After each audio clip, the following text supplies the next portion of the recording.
Oke, kita mulai ya. Ada satu cerita yang ironis banget menurut saya. Bayangin deh, ada sekelompok mahasiswa seminari, ini calon-calon pendeta, yang diminta siap-siap kasih khotbah. Khotbahnya tentang apa? Tentang perumpamaan orang Samaria yang baik hati. Tahu kan ceritanya? Tentu, yang soal menolong orang asing yang lagi kesusahan di jalan, itu kan? Persis. Nah, di tengah jalan menuju tempat khotbah, mereka ini sengaja dijebak. Mereka ketemu aktor yang pura-pura terluka, butuh bantuan. Logikanya mereka pasti berhenti dong, kan baru aja mau khotbah soal itu. Harusnya gitu ya. Niat baiknya pasti ada di situ. Tapi, nah disinilah bagian yang bikin kita semua harus mikir ulang. Penelitian klasik ini nemuin kalau faktor penentu terbesarnya itu bukan soal seberapa baik hati mahasiswanya.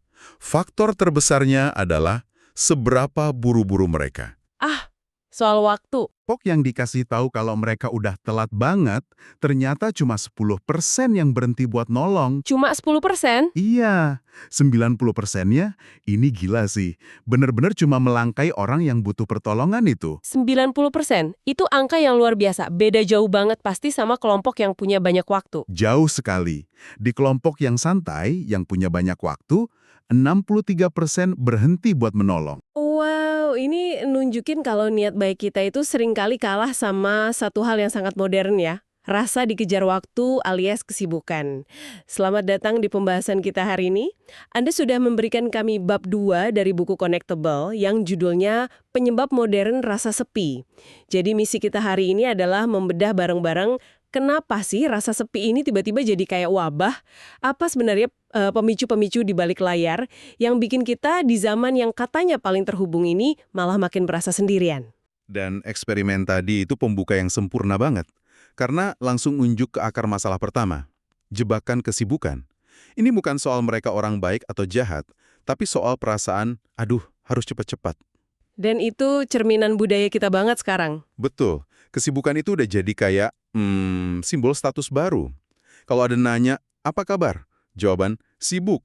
Itu rasanya kayak lencana kehormatan. Itu benar banget. Seolah-olah kalau kita punya waktu luang, kita dianggap nggak produktif atau apa ya, nggak punya tujuan. Jadi ini bukan lagi soal manajemen waktu, tapi udah jadi soal Identitas, betul sekali, soal identitas. mirip seperti di eksperimen tadi. Status sebagai orang yang sibuk dan penting itu mengalahkan identitas sebagai orang yang peduli. Kita jadi lebih milih balas email yang impersonal daripada ngobrol penuh empati, atau kirim teks singkat daripada sentuhan langsung, semua atas nama efisiensi. Yang menarik di sini adalah gimana ini benar-benar melawan rancangan biologis kita. Sumber ini mengutip peneliti genomik Steve Cole. Dia bilang, kita telah menciptakan budaya hidup yang berbeda dari keadaan default kita secara historis. Intinya, tubuh dan pikiran kita itu nggak dirancang untuk terus-menerus lari maraton nyelesain pekerjaan. Kita dirancang untuk ikatan sosial, ya. Tepat. Untuk momen-momen santai, ngobrol tanpa agenda, kesibukan modern ini secara aktif melawan kodrat kita sebagai makhluk sosial. Dan yang mendorong kultur sibuk ini salah satu biang keladi terbesarnya ya teknologi. Oke, mari kita bedah ini. Janjinya kan teknologi itu menyatukan kita, tapi prakteknya seringkali justru menciptakan jarak. Pernah sadar nggak kalau kita lagi ngobrol sama teman di kafe, terus ada satu ponsel aja tergeletak di atas meja, obrolannya jadi beda. Itu ada namanya loh, namanya efek iPhone. Dan ini sudah diteliti secara serius.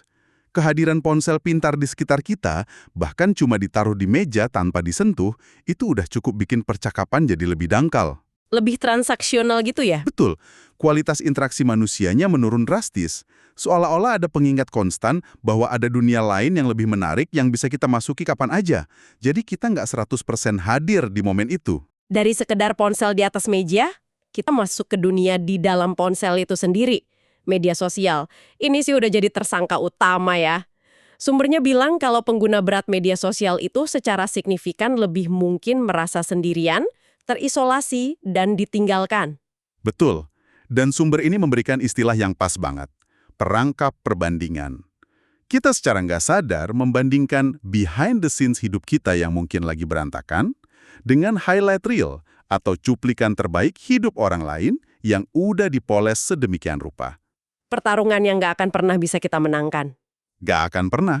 Ujung-ujungnya cuma bikin kita merasa hidup kita kurang oke. Ini menarik. Jadi di satu sisi media sosial disebut penyebab isolasi, tapi di sisi lain bisa mengurangi rasa sepi. Saya kenal beberapa orang yang justru merasa terhubung lewat grup-grup hobi di Facebook misalnya. Jadi gimana kita sebagai pengguna bisa tahu kapan kita melewati batas dari meningkatkan hubungan menjadi menggantikan hubungan? Nah, itu pertanyaan kuncinya. Paradoksnya memang di situ. Menurut sumber ini, kuncinya ada pada intensi. Niatnya apa? Kalau media sosial dipakai buat memperkuat ikatan yang udah ada di dunia nyata, misalnya koordinasi reuni, berbagi momen sama keluarga jauh, itu bisa sangat positif. Tapi masalahnya muncul ketika media sosial menjadi pengganti interaksi tatap muka. Oke. Ketika kita lebih milih like daripada obrolan, atau komentar singkat daripada telepon, disitulah media sosial mulai jadi kontraproduktif dan justru memperdalam rasa sepi. Oke, jadi ini soal niat. Tapi ada satu lagi efek teknologi yang seringkali kita nggak sadari. Dulu kalau keran di rumah bocor, atau misalnya kita di kantor bingung cara bikin tabel pivot di Excel, apa yang kita lakukan? Tanya orang, tanya tetangga sebelah atau jalan ke meja teman kantor dan minta diajarin. Benar. Momen-momen kecil yang kelihatannya sepele ini sebenarnya adalah benang-benang yang menenun jalinan sosial kita. Setiap interaksi, minta tolong dan memberi bantuan itu membangun kepercayaan dan hubungan. Persis. Sekarang, keran bocor, tabel pivot, pemberhentian pertama kita pasti YouTube. YouTube. Kita nonton tutorial, beres, sendirian, efisien. Banget. Tapi kita kehilangan puluhan kesempatan kecil untuk terhubung setiap harinya. Dan tanpa sadar, kebiasaan instan ini mengikis kesempatan kita untuk membangun komunitas. Dan ini kayaknya nggak berhenti di situ ya. Nggak berhenti sama sekali. Ini merembet ke semua aspek kehidupan, menciptakan apa yang disebut budaya serba instan atau on demand. Kita hidup di dunia di mana film, makanan, transportasi, semuanya bisa didapat dengan sekali klik. Generasi milenial dan Gen Z, khususnya, nggak pernah kenal dunia tanpa akses instan ini. Tentu ini membentuk ekspektasi mereka bukan cuma ke layanan, tapi juga ke hubungan antar manusia. Dan dampaknya, tunggu. Ini ada statistik yang saya baca di sumber dan saya harus berhenti sejenak untuk memprosesnya. Yang mana tuh? Menurut Vigilant UK Census, bagi anak muda, kesepian adalah ketakutan nomor 1. Nomor 1. Bukan kehilangan rumah, bukan kehilangan pekerjaan, tapi kesepian. Bahkan ada data lain yang lebih gila lagi. 42% wanita milenial lebih takut pada kesepian daripada diagnosis kanker. Angka itu memang luar biasa mengejutkan. Lebih takut kesepian daripada kanker loh. Ini kan nunjukin kalau rasa sepi itu bukan lagi soal sedih-sedih aja, tapi udah jadi ancaman eksistensial. Sumbernya jelasin nggak kenapa bisa sampai separah itu? Apa yang bikin kesepian terasa lebih mengancam daripada penyakit mematikan? Sumber ini mengaitkannya kembali dengan kombinasi budaya instan dan perangkap perbandingan tadi. Diagnosis kanker itu kan ancaman fisik yang jelas dan nyata. Oke. Tapi kesepian di era digital adalah ancaman psikologis yang konstan dan senyap. Ada tekanan untuk selalu terhubung, selalu menampilkan kehidupan yang sempurna secara online. Jadi ketika dibilang balik layar, kita merasa hampa dan sendirian, itu terasa seperti kegagalan personal yang fundamental. Rasanya seperti semua orang bahagia dan punya teman, kecuali aku. Perasaan ditinggalkan itu. Perasaan ditinggalkan itu bagi banyak orang ternyata lebih menakutkan daripada ancaman fisik. Jadi kita terbiasa dengan kepuasan instan dari Netflix atau GoFood, dan secara nggak sadar kita berharap hubungan juga bisa seinstan itu. Padahal hubungan yang dalam butuh waktu, usaha, kesabaran. 3 hal yang nilainya makin turun di budaya on-demand kita. Tepat. Dan pola pikir ini juga meresap kuat ke dunia kerja, di mana batas antara pekerjaan dan kehidupan pribadi makin kabur, bahkan nyaris hilang. Ambil contoh kerja jarak jauh atau remote work. Di satu sisi, ini anugerah, memberikan fleksibilitas dan kebebasan. Tapi di sisi lain, ini bikin kita jadi kurang bergantung dan kurang berinvestasi pada komunitas lokal kita. Sumber ini pakai istilah yang tajam banget. Transitoriness is a relationship killer. Sifat sementara itu pembunuh hubungan. Jadi karena kita bisa kerja dari mana saja dan pindah kapan saja, kita jadi ragu untuk membangun akar. Kayak ngapain capek-capek kenalan sama tetangga kalau tahun depan juga mungkin pindah, gitu ya. Persis. Logika di baliknya sangat manusiawi. Ketika kita merasa sebuah hubungan, entah dengan tetangga atau rekan kerja, hanya sementara, kita secara alami jadi enggan untuk berinvestasi secara emosional. Menciptakan siklus hubungan yang dangkal. Betul. Hubungan transaksional. Dan ini diperparah dengan budaya kerja selalu aktif atau always on. Pekerjaan bukan lagi tempat yang kita datangi dari jam 9 pagi sampai 5 sore. Pekerjaan sekarang adalah ruang virtual yang bisa kita akses 24/7 lewat laptop dan ponsel kita. Statistiknya juga ngeri. Sumber ini nyebutin 61% perusahaan mengharapkan staf mereka bisa dihubungi di luar jam kerja. Nggak heran tingkat burnout melonjak sampai 69% di pertengahan 2020. Tapi yang paling ironis adalah soal fasilitas kantor.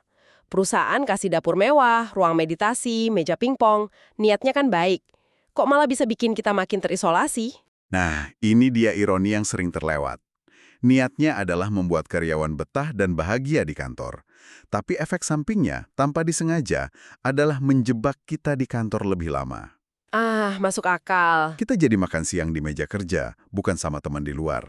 Kita main pingpong sama rekan kerja, bukannya pulang untuk makan malam sama keluarga, atau ikut kegiatan komunitas lain di luar sana. Fasilitas-fasilitas itu secara halus membuat hidup kita makin terpusat di pekerjaan dan menjauhkan kita dari sumber-sumber koneksi komunal lain di luar sana. Jadi kalau semua faktor ini digabungin, sibuk sebagai status, teknologi yang menjauhkan, budaya serba instan, dan kerjaan yang nggak kenal batas, rasanya kayak era seks sempurna buat bencana ya.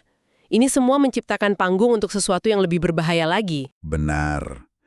Yaitu spiral kesepian yang menular. Dan kata menular di sini bukan metafora. Penelitian menunjukkan kesepian benar-benar menyebar melalui jaringan sosial kita. Bukan media sosial ya? Bukan media sosial, tapi lingkaran pertemanan kita di dunia nyata. Sumber ini mengutip Profesor John T. Cacioppo yang menggambarkannya dengan analogi yang sangat kuat. Dia bilang, ini seperti kain sosial kita yang compang-camping di tepinya, seperti benang yang terlepas di ujung sweater rajukan. Metaforanya dalam banget, jadi satu orang yang kesepian itu bukan cuma masalah pribadi dia, tapi bisa merusak seluruh jahitan komunitasnya. Tepat. Satu benang yang lepas bisa membuat seluruh sweater terurai. Gimana prosesnya itu terjadi?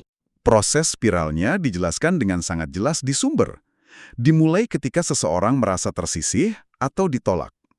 Reaksi alaminya adalah menarik diri. Sampai di sini masih wajar.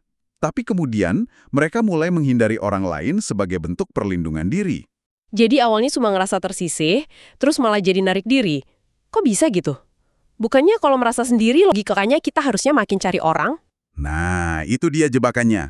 Otak kita, ketika merasa terancam oleh penolakan sosial, masuk ke mode self-preservation yang salah arah. Setelah menarik diri, orang tersebut mulai jadi lebih curiga dan tidak percaya pada orang lain yang mencoba mendekat. Oh, Mereka mungkin menganggap niat baik orang lain itu nggak tulus. Ini membuat mereka merasa semakin kesepian, yang akhirnya bisa berujung pada keterasingan yang parah. jadi otaknya jadi super waspada. Super waspada dan sering salah menafsirkan isyarat sosial yang netral sebagai ancaman. Ironisnya, sikap defensif inilah yang justru mendorong orang lain menjauh dan mengkonfirmasi ketakutan awal mereka. Sebuah ramalan yang terpenuhi dengan sendirinya. A self-fulfilling prophecy. Lingkaran setan yang sulit sekali diputus. Sangat sulit. Tapi ada sisi terangnya. Sama seperti kesepian dan ketidakpercayaan yang bisa menular, sumber ini menekankan bahwa kebaikan juga menular. Kebaikan adalah penawarnya. Kebaikan menular juga. Betul. Mengutip peneliti Jamil Zaki, kebaikan itu bisa mengalir melintasi orang-orang, mengambil bentuk baru di sepanjang jalan. Satu tindakan kecil kebaikan, atau satu upaya tulus untuk terhubung, bisa memicu reaksi berantai positif yang memutus spiral negatif tadi. Oke, jadi kalau kita rangkum, apa yang kita pelajari dari bab ini adalah bahwa rasa sepi yang meluas ini bukanlah kegagalan individu. Ini adalah produk sampingan dari lingkungan modern yang kita ciptakan bersama. Budaya yang memuja kesibukan, teknologi yang menawarkan koneksi semu, ekspektasi serba instan, dan dunia kerja yang mengaburkan semua batasan. Tepat. Dan ini semua membawa kita pada satu pemikiran penutup yang menurutku paling kena dari bab ini. Sumber ini menyoroti bagaimana kita seringkali, terutama di dunia profesional, memprioritaskan profesionalisme di atas koneksi. Maksudnya? Kita diajarkan untuk menjaga jarak, untuk tidak terlalu personal, untuk tetap profesional.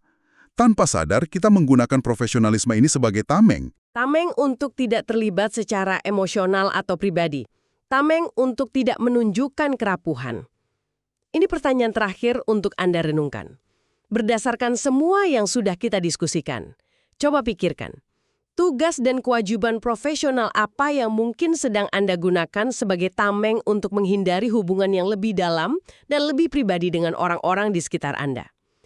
Di dunia yang terus menuntut kita untuk selalu produktif, di mana Anda bisa secara sengaja menciptakan sedikit saja ruang, bukan untuk bekerja lebih banyak, tapi untuk terhubung lebih dalam.